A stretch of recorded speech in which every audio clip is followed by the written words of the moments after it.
And now we recognize the Torch Award winner in the nonprofit category, the YWCA of Northern Indiana.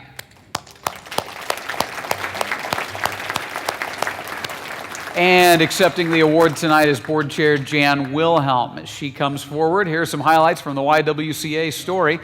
Founded in Fort Wayne in 1894 to serve working women, the YWCA of Northeast Indiana today serves thousands of women, men, and children in Allen, DeKalb, Huntington, Noble, Wells, and Whitley counties. This nonprofit agency focuses on domestic violence, refugee and immigrant services, and racial justice to fulfill its mission of eliminating racism, empowering women, and promoting peace, justice, freedom, and dignity for all. The YWCA helps Burmese refugees adjust to this country with classes in English, computer, GED, and citizenship. Things we take for granted, such as how to open a bank account or visit a physician, are also taught. And to advance racial justice, the YWCA holds monthly public forums on diversity. Their Day in the Life program enables participants to experience life as a minority in America. The YWCA Crisis Shelter is probably its best-known service. When it opened in 1976, it was the first facility in Indiana for women and children fleeing domestic violence. In addition to the Crisis Shelter, the YWCA puts survivors on the path to self-sufficiency with the Steps to Success program. And their Eyes Wide Open program helps teenagers recognize the signs of unhealthy relationships. A new focus called Digital Boundaries shows teenagers the dangers of inappropriate use of social media like sexting and cyberbullying.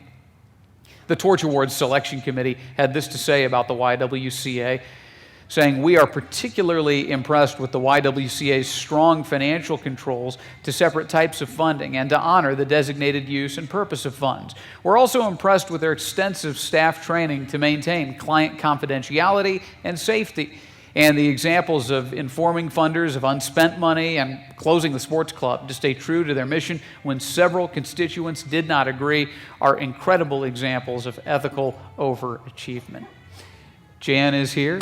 It didn't take you long to walk down here. Would you like to make a few comments? Of course. Okay. Well, thank you, first of all.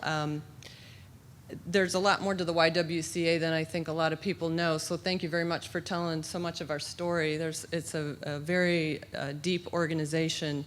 I just have to tell you that Debbie Beckman, our president, CEO of the organization, is in Washington, D.C. right now at the national conference.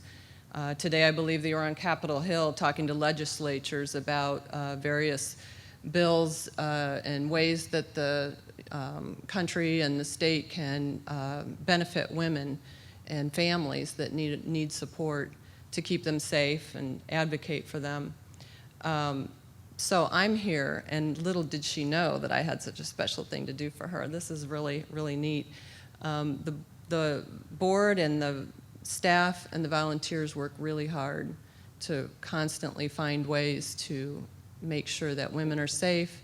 The mission of the organization is to eliminate racism and empower women, and that can't be done without good work ethics and integrity. And so this is a very special award, and I am very honored to accept it on behalf of all the board, the staff, the volunteers, and the wonderful women and families that we support. Thank you.